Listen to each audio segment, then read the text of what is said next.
A very good morning, dear students. Welcome you all in the BBVN online classes. In class 12th commerce subject economics. In this video, we are going to discuss the last topic of this unit, that is the GDP and welfare. GDP and welfare. In general, we consider both these terms as the synonym of each other. यानी कि अगर सामान्य भाषा में बात की जाए तो अपन कहते हैं both have a positive relationship.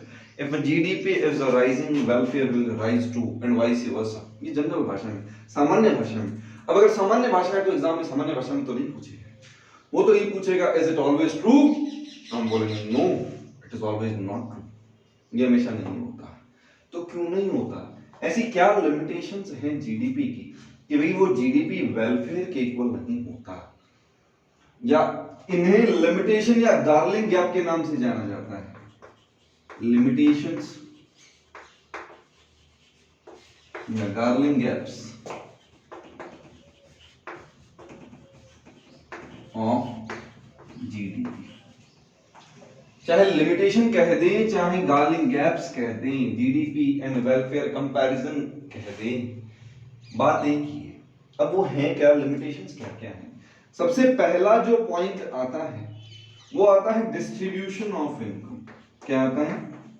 Distribution of income. ये पॉइंट क्या कहता है समझिएगा. अगर न्यूज़पेपर के आर्टिकल्स की बात की जाए तो अपन कहते हैं कि with the passage of the time the per capita income in the India is continuously rising. बढ़ रही है. पर कैपिटा इनकम क्या हो रही है? बढ़ रही है. But the people who are dying from starvation is continuously increasing to die. भूखमरी से जो लोग मर रहे हैं वो भी बढ़ते जा रहे हैं. ऐसा कैसे सर? पर कैपिटा इनकम भी बढ़ रही है और स्टारवेशन यानी कि भूखमरी से जो लोग मरते हैं वो भी बढ़ते जाते हैं. ऐसा क्यों? क्या कारण है ऐसा? उसका कारण है unequal distribution of wealth, unequal distribution of income. अब अपन कहें कि if an economy has unequal distribution of income and wealth, where rich become richer and poor become poorer. In this condition, in spite of rising per capita income, there will be still a big problem of starvation or poverty. In this condition, GDP may rise. GDP may rise, but welfare not. हो सकता है GDP तो बढ़ जाए, लेकिन welfare उस condition में नहीं बढ़ेगा. तो यहां पर मैं क्या कहता हूं, क्या लिखता हूं? An economy which has unequal distribution of income and wealth, where rich become richer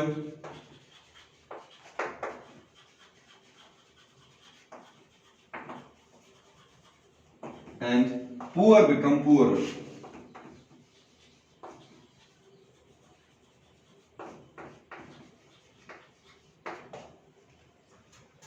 In this condition,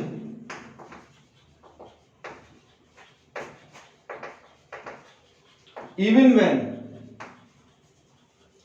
the per capita income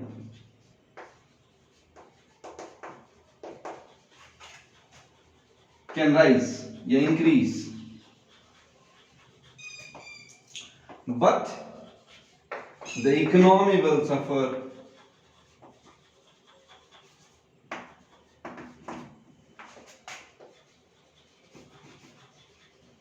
from high rate of poverty.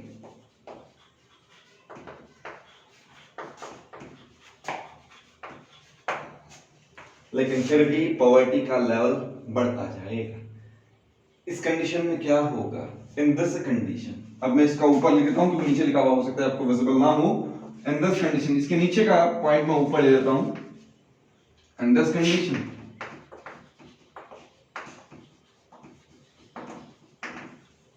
GDP में इंक्रीज बट वेलफेयर नॉट। हमें ultimately यही तो बताना था कि GDP और welfare आपस में एक दूसरे के सिनोनिम क्यों नहीं है और इन दोनों में मूवमेंट एक जैसा क्यों नहीं आता। तो कारण हमने लिख दिया। हमने क्या कारण लिख दिया कि भैया अगर डिस्ट्रीब्यूशन ऑफ इनकम अनइक्वल है, अगर डिस्ट्रीब्यूशन ऑफ वेल्थ अनइक्वल है, तो उस कंडीशन में ये हो सकता है कि भाई लोगों के पास पैसा ज्यादा हो, कुछ लोगों के पास पैसा ज्यादा हो। तो अपन जब पर कैपिटा इनकम निकालते तो कैसे निकालते? Total income divided by total population. अब टोटल इनकम तो बढ़ सकती है क्योंकि रिच बिकम रिचर है, तो रिच बिकम रिचर है, उनकी इनकम बढ़ने से टोटल इनकम बढ़ गई। तो उस कंडीशन में सेंट्रलाइजेशन ऑफ इनकम होगा, कॉन्सेंट्रेशन ऑफ इनकम होगा, तो जीडीपी तो बढ़ जाएगा लेकिन सोशल वेलफेयर नहीं होगा। ये मेरा पहला पॉइंट लिमिटेशन का। Hoping that it well clear और इट इज क्लियर। अगर डाउट होता है तो मुझे बताइएगा जरूर। अगला पॉइंट लिखते हैं अपन यहां पर,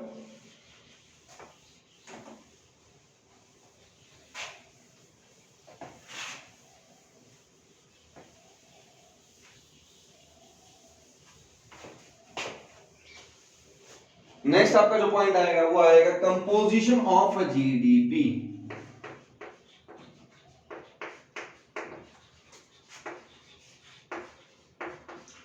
देखो जीडीपी की कंपोजिशन की बात करें तो ये बात करता है types of goods produced, types of goods produced, यानी कि किस तरह की गुड्स बनाई गई हैं ये डिपेंड करेगा डिफाइन करने के लिए सोशल वेलफेयर को।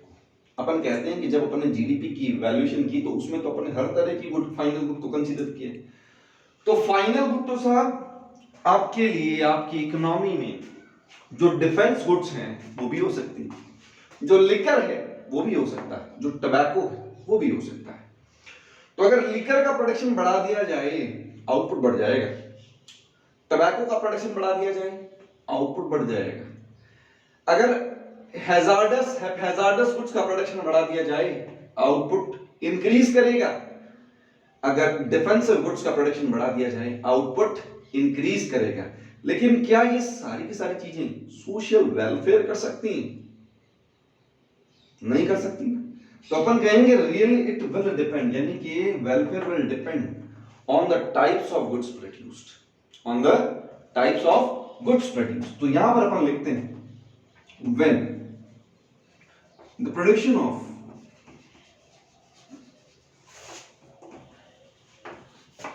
defensive goods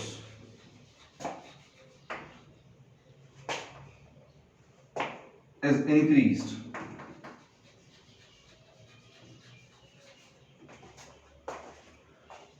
the GDP may rise, the GDP may rise, but welfare not। अब यहां पर मैंने डिफेंसिव गुड का एग्जांपल लिया है, आप लेकर का भी ले सकते हैं, आप टबैको का भी ले सकते हैं, ठीक है। जीडीपी तो बढ़ जाएगा लेकिन सोशल वेलफेयर नहीं बढ़ेगा। यहां पर अपन एक लाइन और लिख देते हैं, social welfare will be based on the types of goods produced. Types of goods produce में अपन एक ब्रैकेट में लिख देते हैं, यहां पर आपके पास में कंस्ट्रक्टिव गुड्स हैं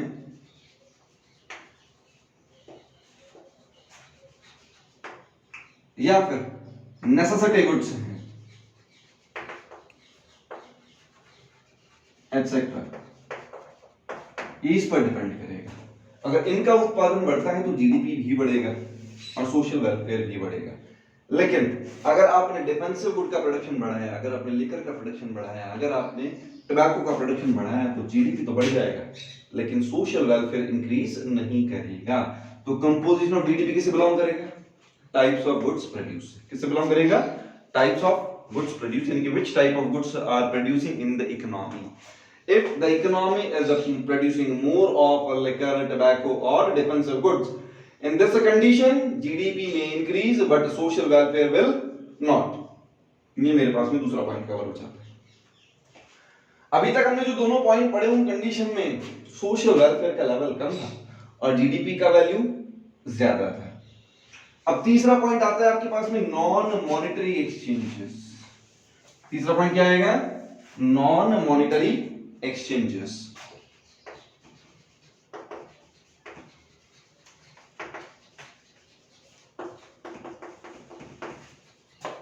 एक्सचेंजेस अपन कहते हैं in India still there are a number of villages where barter system take place.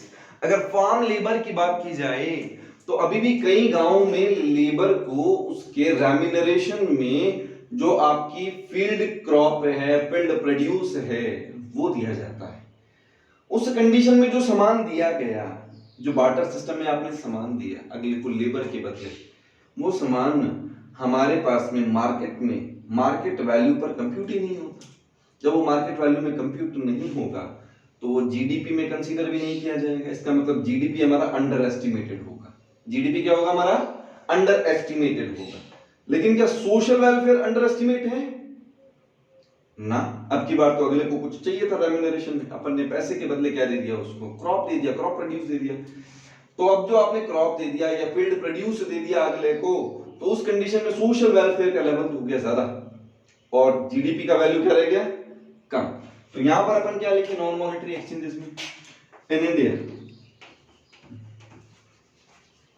There are number of villages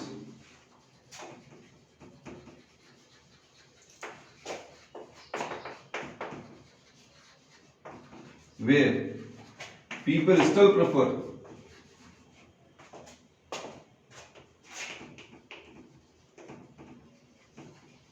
barter system of exchange.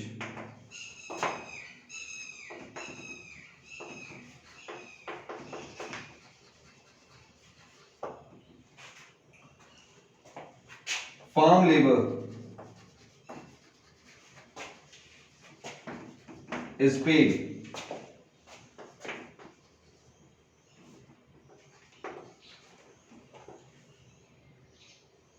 in form of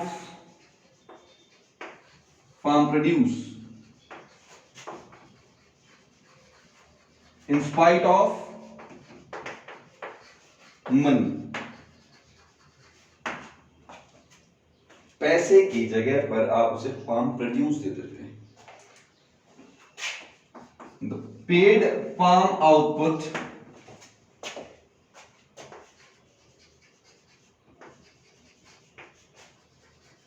do not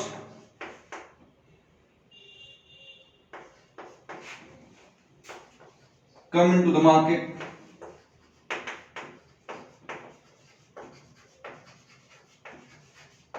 thus GDP will or GDP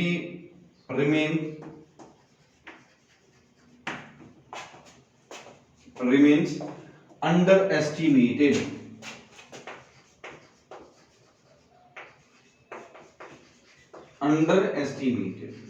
GDP आपका under estimated रह जाता है। In this condition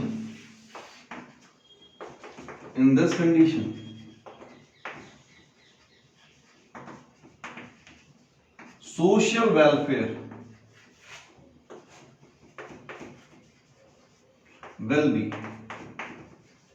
more than the GDP, than the value of GDP.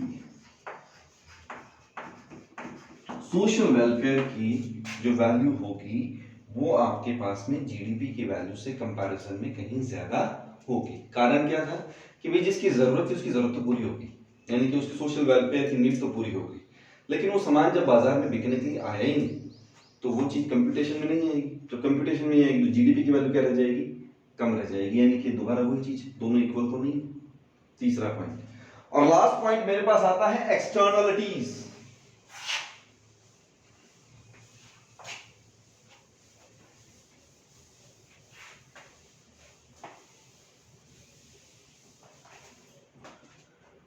Externalities अपने आप में question बनता है exam में,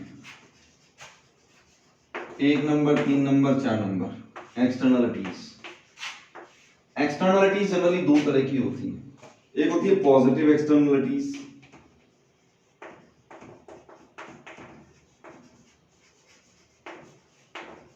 और एक होती है नेगेटिव एक्सटर्नलिटीज।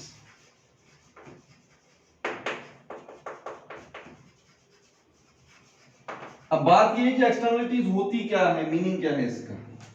इसका मीनिंग लिखते हैं पहले। Economic activity of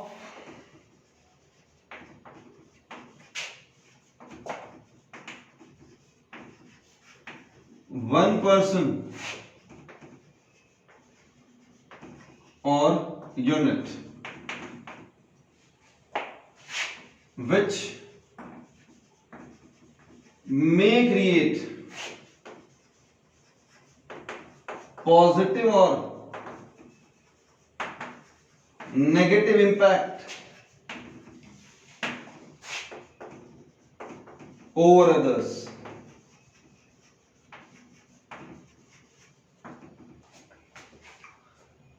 for which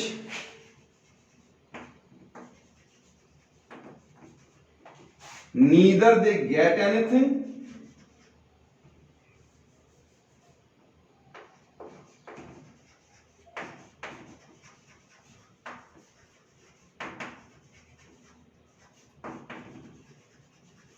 nor paid anything।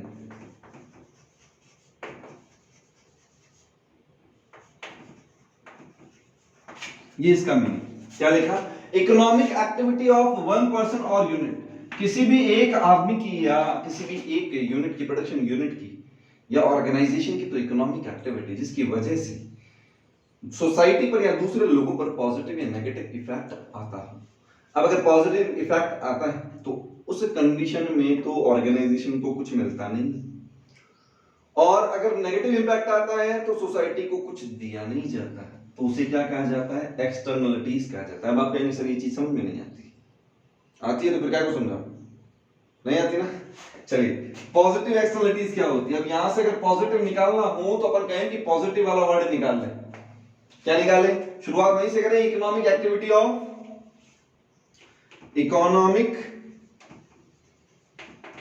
Activity of one person और यूनिट, पर्सन और unit which creates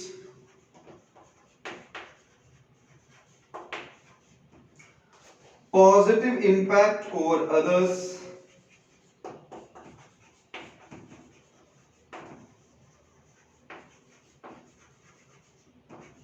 but they do not charge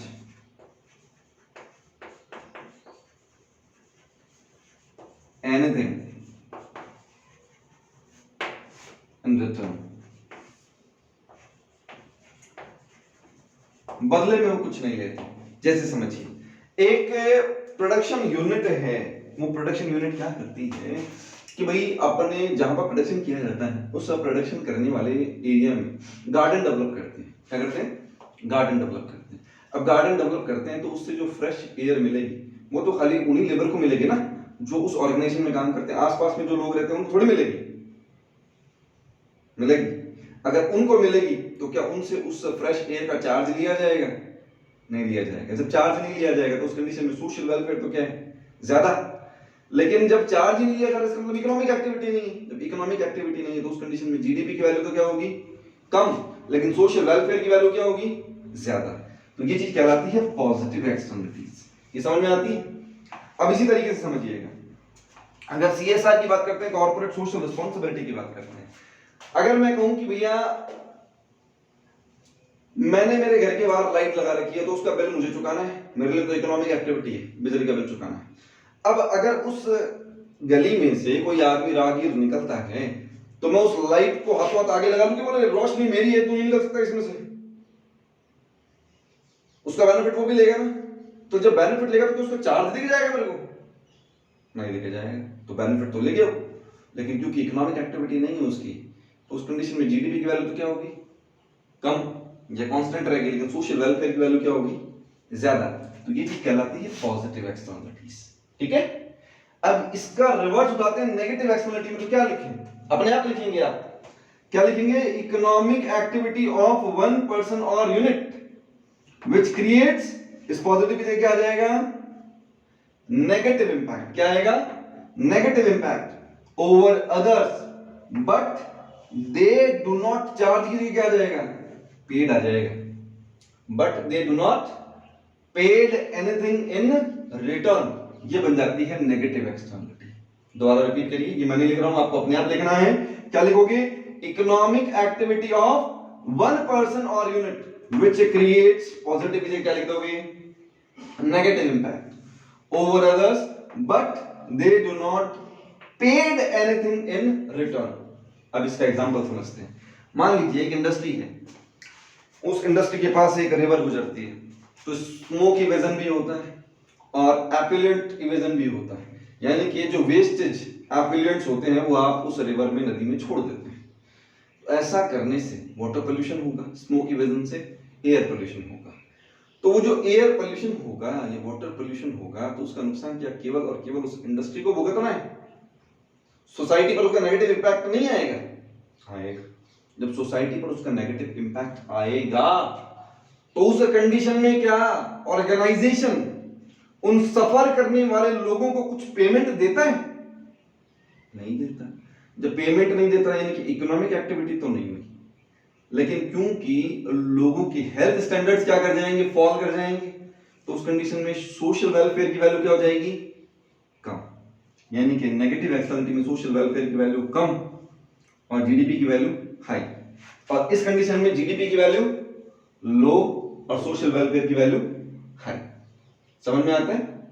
अब मुझसे एग्जाम में क्वेश्चन क्या पूछेगा, या तो पूछेगा जीडीपी एंड वेलफेयर, सीधा सीधा क्या पूछेगा, GDP and welfare, state the relationship between GDP and welfare. तो अपन क्या लिखेंगे, generally both these terms are used as a synonym of each other but in a few cases there may be the condition of a disequilibrium in between these two terms। और वो conditions क्या क्या हो सकती हैं, चार condition है। पहली कंडीशन आपको क्या बताई, डिस्ट्रीब्यूशन ऑफ इनकम, दूसरी कंपोजिशन ऑफ जीडीपी, तीसरा नॉन मॉनेटरी एक्सचेंजेस, और लास्ट चौथा क्या बताया आपको, एक्सटर्नलिटीज। इन चारों पॉइंट को अगर लेकर ये क्वेश्चन पूछा जाएगा तो 6 मार्क का क्वेश्चन बन जाता है। अगर क्वेश्चन में किसी एक पॉइंट को पूछा गया तो वो क्वेश्चन 3 नंबर तक का बन जाता है, यानी कि उनसे इंडिविजुअल पॉइंट भी पूछ सकता है। वो पूछ सकता है भैया डिस्ट्रीब्यूशन ऑफ इनकम क्या है, कंपोजिशन ऑफ जीडीपी क्या है, नॉन मॉनेटरी एक्सचेंजेस क्या है, या फिर एक्सटर्नलिटीज क्या है। एक नंबर के क्वेश्चन में मुझसे केवल पॉजिटिव एक्सटर्नलिटीज पूछ सकता है, मुझसे केवल नेगेटिव एक्सटर्नलिटीज पूछ सकता है। 3 मार्क के क्वेश्चन में हो सकता है कि आपको इनको डिस्टिंग्विश करा ले, इनके एग्जांपल्स पूछ ले। एग्जांपल मैंने आपको बताए हैं, लिखे नहीं है, आपको अपने आप लिखने हैं। एग्जांपल आपको अपने आप लिखने हैं, मैंने बताए हैं एग्जांपल आपको भी। अब अपन कहें कि यहां से एक क्वेश्चन और आता है, अपन कहते हैं कि ये क्वेश्चन जनरली पिछले 2 साल पहले ही आया है एग्जाम में। When the per capita income of a country is rising, does it mean the per capita availability of goods is increasing too? क्या ये जरूरी है? अगर पर कैपिटा इनकम बढ़ती है तो क्या ये जरूरी है कि अवेलेबिलिटी ऑफ गुड्स भी बढ़ जाता है, यानी कि जब जीडीपी बढ़ता है तो अवेलेबिलिटी ऑफ गुड्स भी बढ़ जाता है, ये जरूरी है क्या? तो भैया जरूरी नहीं है। जरूरी क्यों नहीं है? तो सबसे पहला कारण है पॉपुलेशन बस्टिंग। मानिएगा एक रूम में बैठे हैं अपन 10 जने, अपन ने समोसे मंगाए 10, सबके एक एक हिस्सा आ जाएगा। अपन ने समोसे मंगाए 20, अभी तक आने चाहिए थे, माना कि अभी तक 10 जने थे, समोसे मंगाए 20, हर एक आदमी के हिस्से आने चाहिए थे 2, लेकिन भैया 20 आदमी और आ गए बाहर से। जैसे ही 20 आदमी आ गए तो समोसे तो रह गए 20 और खाने वाले हो गए 30। तो जीडीपी तो इंक्रीज किया, लेकिन पॉपुलेशन बस्टिंग की वजह से अवेलेबिलिटी ऑफ गुड्स इंक्रीज होने की जगह क्या होगी, कम हो जाएगी। तो वहां पर ये कॉन्ट्राडिक्शन आ जाएगा। कॉन्ट्राडिक्शन क्या आ गया आपके पास में, it is not always necessary, it is always not necessary. In case of population busting, even when the GDP is rising, even when the per capita income of the country, per capita income of the country is rising, but the availability of per capita goods will not increase. क्यों नहीं होता? Population busting की वजह से नहीं होता। If the rise in the population is greater than the rise in the GDP. In this condition, the availability of per capita goods will not increase. ठीक है। और दूसरा point real GDP nominal GDP अपन पढ़ चुके। तो अपन कहते हैं भैया जीडीपी बढ़ा हो तो अच्छी बात है, लेकिन नॉमिनल जीडीपी नहीं बढ़ना चाहिए। अगर नॉमिनल जीडीपी बढ़ा तो उस कंडीशन में आउटपुट का लेवल तो नहीं बढ़ता। जब आउटपुट का लेवल नहीं बढ़ता और प्राइस ज्यादा बढ़ जाए तो हो सकता है आउटपुट क्या हो जाए, कम हो जाए। और आउटपुट अगर कम हो गया तो जीडीपी हो सकता है बढ़ाओ, लेकिन per capita availability of goods will not increase. These are two basic points, याद रहेंगे। क्या क्या बताया? एक तो पॉपुलेशन बस्टिंग की वजह से अवेलेबिलिटी ऑफ पर कैपिटा या पर capita availability of goods increase नहीं करेगा। और दूसरा बताया आपको रियल जीडीपी नॉमिनल जीडीपी के कारण से। तो रियल जीडीपी अगर इंक्रीज करता है तब तो भैया अवेलेबिलिटी ऑफ पर कैपिटा अवेलेबिलिटी ऑफ गुड्स क्या कर जाएगा, इंक्रीज करेगा। लेकिन अगर नॉमिनल जीडीपी बढ़ गया तो उस कंडीशन में पर capita availability of goods will not increase. उस कंडीशन में तो भैया जीडीपी बढ़ने का कारण आउटपुट होता ही नहीं, प्राइस होता है।